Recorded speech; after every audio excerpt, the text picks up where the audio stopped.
घराचे स्वप्न तुमचे, जबाबदारी आमची।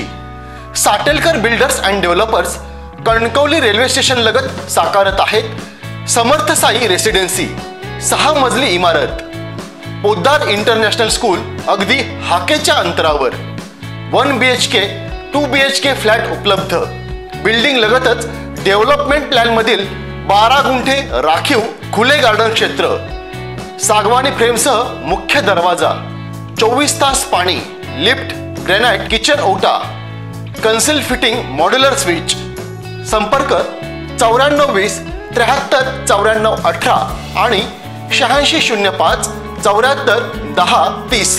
मुंबई गोवा नॅशनल हायवे लगत ओसरगाव येथे आढळलेल्या जळीत अज्ञात महिलेच्या मृतदेहाचे गूढ अद्याप उलगडले नसून सिंधुदुर्ग पोलीस या घटनेची उकल करण्यासाठी प्रयत्नांची पराकाष्ठा करत आहेत। ओसरगावचे माजी उपसरपंच चंद्रहास उर्फ बबली राणे यांनी 25 फेब्रुवारी रोजी मध्यरात्री ओसरगाव येथील शिवम हॉटेल नजीकच्या मोकळ्या जागेत अज्ञात महिलेचा मृतदेह जळत असल्याचे कणकवली पोलिसांना कळविल्यानंतर लागलीच पोलीस निरीक्षक मारुती जगताप यांनी आपल्या वरिष्ठ पोलीस अधिकाऱ्यांना घटनेची माहिती कळवत सहकारी पोलीस अधिकारी आणि कर्मचाऱ्यांसह स्वतः घटनास्थळी भेट दिली।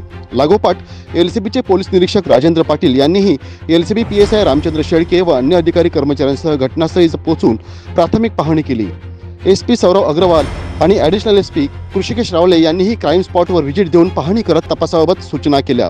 कोल्हापूर येथील फॉरेन्सिकच्या पथकाने देखील 25 फेब्रुवारी रोजी सायंकाळी स्पॉट व्हिजिट करून तपास केला। दरम्यान LCB आणि स्थानिक पोलिसांनी जिल्ह्यात एखादी महिला बेपत्ता आहे का या दृष्टीने तपासही केला, मात्र त्यात यश आढळून आलेले नाही। हायवेवरील ओरोस येथील एका पेट्रोल पंपानजीक वादाची एक घटना घडली होती। त्या वादाचा संबंध मृत महिलेशी असेल या शक्यतेने LCB आणि स्थानिक पोलीस अधिकाऱ्यांनी त्या पेट्रोल पंपावरील CCTV फुटेज व्हेरीफाय केले, मात्र त्यातही काही लीड मिळाले नाही। SP अग्रवाल आणि ॲडिशनल SP रावले यांच्या मार्गदर्शनाखाली सिंधुदुर्ग जिल्ह्यालगतच्या जिल्ह्यात बेपत्ता महिलांची नोंद आहे का याचाही तपास पोलीस करत आहेत।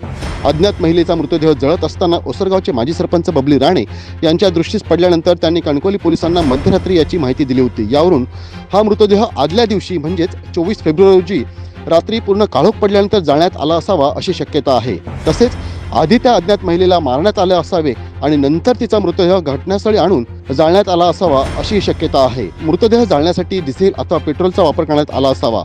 त्या महिलेचा खून करून नंतर वाहनातून त्याची डेड बॉडी घटनास्थळी आणली असावी अशी शक्यता आहे। घटनास्थळ हे निर्जन नसून आजूबाजूला वस्ती आहे, तसेच हॉटेल सुद्धा आहेत।